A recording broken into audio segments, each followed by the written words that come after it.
at the house, ready to go on the market. And when it came time to pack, they waited until the very last second possible to pack, making things way more chaotic than they needed to be, considering that it was her idea to move in the first place. To add to that, we carried a van in 3 cars down to the new place in the middle of end of May, so it was hot, and my fiance's car didn't have AC. That would have been fine had our predicted 2-day drive not taken us a week to get down there. Why is it that you might ask? Well, you guessed it, his mom, yet again. She insisted that we stopped and find a hotel the second the sky started changing colors because the sun was getting ready to set, and in the morning, instead of leaving bright and early, we all had to go get something to eat per her wishes, and we never actually got back on the road until after 9. Now, mind you, everyone else was fine because their cars had working AC, so they had no problem going around. My fiance and I, however, had 3 cats in the back, a car full of our stuff, and no AC in 90 degrees. So we did not like wasting all this time not driving with AC. It would be miserable, and so would the cats. I love my cat like she's family, and got rather annoyed that after the 3rd day of stopping before the sunset and still being over 500 miles out, I was 2 weeks later being told that we don't have time to find a pet-friendly hotel. So by the time we got here, I was letting the cats go out as much to go to the bathroom, eat and drink because I just wanted to get something to this. Turned out that we had to wait for the realtor to show us the place, and then was informed that we couldn't get in there right away, resulting in us finding another hotel. This time, however, we insisted on finding a pet-friendly hotel because I was tired of not getting any sleep, worrying about my cat being locked in my car all night, and constantly getting up to check on it. This is where my hatred began to grow. When I unloaded the cats, we had 3 of them in 2 cat crates and a dog kennel. That's what we had when we started packing, and it worked. Don't judge. Also, I won't disclose my pet names because they are very unique, and I don't want my mother-in-law to find this somehow. My cat, let's call her Sassy, was on top of my fiance's brother cat, we'll call him Mike, cat crate with the dog kennel and his sister's cats, big name June, sitting next to him. Little to my knowledge, Sassy's cat crate had been in the sun the whole ride down, and when I went to pull her out, her pants were scorched. The bottom of the cat crate had melted in the sun because our car had no AC to keep them cool, and burned the bottom of her seat so bad that she couldn't stand up. I sat with her in the fetal position and cried while suddenly wind got the left knees once, which I had originally agreed to, no hate. My cat's had to heal and give her problems even now 3 years later. Oh, and by the way, remember that condition we had agreed upon before even helping them sell the house? They lied to us. We were told after a while we were at the hotel that we weren't getting a living residence and instead was getting the biggest room of the hall one because his brother offered to pay more for the living residence and they were getting the other one. So, mind you, we downsized from a house worth of stuff to an apartment worth of stuff before moving and now have boxes of stuff that we can't put away because we live in a room. Important note moving forward, my parents followed me a few months later. This ended up being a blessing as the events following would have been heck had I not had them within 1 month. Now, fast forward to about a year and a half living there, I accidentally got pregnant. This was not something my fiance and I wanted for a few years down the road. We're not financially stable enough for it at the time, so the only person I told was my mom. My fiance was working out of state and I didn't have a license, so while he was against it, we both knew I had to in order to get my doctor's appointment. I hadn't told her though until I was 3 months because honestly I denied I was for 3 months until she had mentioned it to me that I needed to go take a test. I was always so sick and had no good. Well, my fiance and I, although we didn't necessarily hide the fact that I was expecting, we also had no urgency to tell his family either. A real a-hole move of us, but this would have been both of our first child, and neither of us were actually ready to accept the fact that this was happening quickly. After another month of hiding it from my dad, however, by constantly wearing hoodies and baggy clothes, even though I didn't show until I was 8 months, he had suspicions, and eventually I told him. He promised to keep it a secret, but that ate at me that now both of my parents knew and his didn't.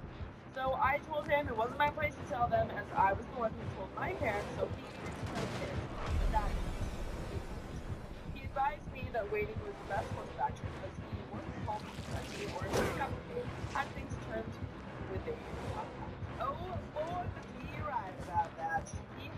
a week and a half in between his work, so he flew back to do the fee and fix his car so I could drive it was there ever an emergency where I needed to. His brother and I helped him with it. At this time, I was about 6-ish months pregnant and still not really showing, but wearing a hoodie and 98 degrees for driving. Then he out to his brother, who then told me to be wearing a jacket in 98-degree weather, and my panicked response to him was, I feel fat today. This was a giveaway as I almost never eat and am 130 pounds. I have never really been self-conscious about my weight, and he knew that. So he later confronted my fiance to ask him what was wrong with me, as this was not the first time that he's seen me wearing hoodies outside in crazy high temperatures. So he told him and asked if he could help keep me comfortable while he was working, as he doesn't really talk to my parents much, but knows that it's been hard for them being the only ones who know about it, and takes me to appointments and such. He agreed, and honestly, his brother is a saint for defending me when his mom eventually found out. I don't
remember exactly how she found out, but one day I was just chilling in my room with my cat being all pregnant, and then the next day I was packing my bags and sneaking out while his mom was grocery shopping because she had me out for not telling her I was pregnant. Oh, that's a great reason. Somebody out. Yeah. Oh, a psychotic thing to do to somebody. Yeah. Especially after you lie to them about the nature of the place that they're moving to in the first place. You lied about this little human you're carrying that will be my grandchild. So now I don't want you here? I feel like the opposite has happened. It's like, we need to get to a better space to live in because you have a baby coming. I went to stay with I refused to move in with my fiance's family again. I'd rather leave him. I went to stay with my parents while my fiance was working and dealing with his mom and trying to get her to see how unreasonable she was. She doesn't seem to tell him that what I had done by not telling her was hurtful. Yes, it was. I'll give her that one. Shame on us. And that I had robbed her of being